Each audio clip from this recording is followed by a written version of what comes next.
এই তরকারি যদি আপনার ওয়াইফ পাক করে আপনি খাবেন।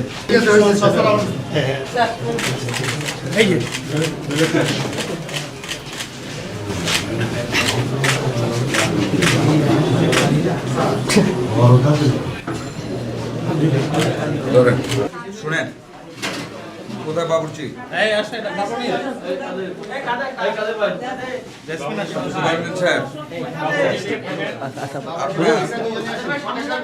একজন সুপারিনটেন্ডেন্ট চেয়ারে বসা ছাড়া ভিজিটে যান প্রত্যেকদিন।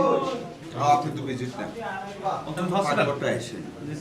আপনি দেখেন এই তরকারি যদি আপনার ওয়াইফ পাক করে আপনি খাবেন খাবেন? আমাদের সত্যি কথা বলেন, আমি খাইতাম না, আপনি খাবেন? জবাব দেন, আপনি কথা বলবেন তো। খাওয়া তো যাবে না, আপনি দেখে কি ঝোল একটু বেশি দেবেন স্যার, ওই সমস্যা। মিষ্টি কুমড়া এমন একটা তরকারি যে আপনি ঝোল কম থাকলে অনেকগুলি ভাত খাওয়া যান, নিজে খাই, আমি খাই অভ্যস্ত।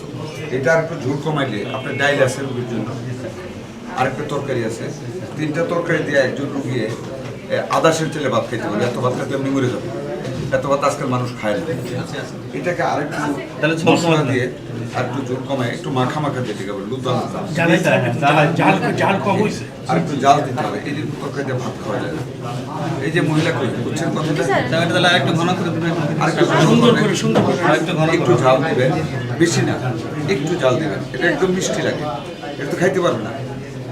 আর মিষ্টি কুমড়া আপনি পুজেন না, লুতা লুতা করবেন, সাথে তো আপনি ডাইল আছে আপনারা করবেন একটু উন্নত এরকম ভাত মাখাতে ভাত সাদা হয়ে থাকে।